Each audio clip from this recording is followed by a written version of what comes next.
Muy buenos días, estamos aquí en Electronic Sound Report de nuevo en laboratorio, dándole comienzo a este equipo, el cual ha llegado a nuestro banco y laboratorio de reparación, servicios y análisis electrónicos.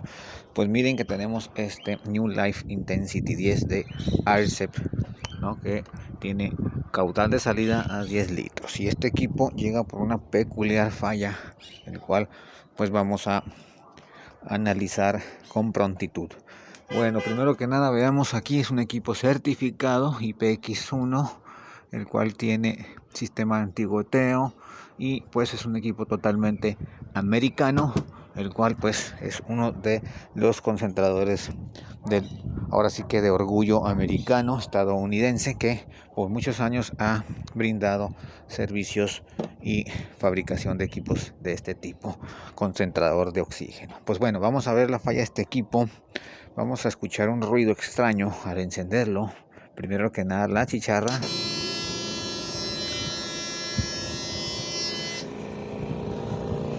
Pero si escuchamos, se escucha un ruido extraño, el cual lo van a oír ahí. Ese traqueteo proviene del compresor, así que vamos nosotros a analizar de qué se trata ese rozamiento. No vaya a perjudicar algún elemento crítico, ¿no?, del equipo. Vamos a ver el consumo. Esto es importante. El consumo tiene de pico desde 4.6 hasta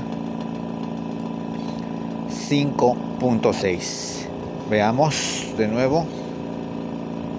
4.7 a 5.6, ok, casi un ampere en AC de diferencia, ¿no? Entonces este equipo, pues bueno, vamos viendo cómo está subiendo su concentración y vamos a ver hasta dónde puede llegar. Obviamente esperemos no tenga algún problema de ese tipo, pero el equipo al menos va aquí subiendo, teniendo un caudal de 10 litros por minuto.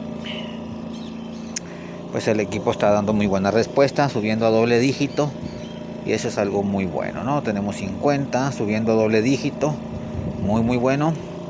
Está teniendo un buen proceso, pero el ruido tiene un ruido extraño, ¿no? Si lo escucharon, pues es algo muy sospechoso que hay que revisar cuanto antes. Bueno, la oxigenación o la concentración, pues sí tiene una tasa al alza bastante álgida, ¿no? Así que bueno, vamos nosotros a investigar lo del ruido, ¿no?, que está este equipo pues emanando. Muy bien, estamos aquí en Electronic Sound Report, un paso adelante en equipos de cómputo, audio, video, potencia, equipo médico diverso. Estamos en contacto y muy buenos días a todos. Muchas gracias.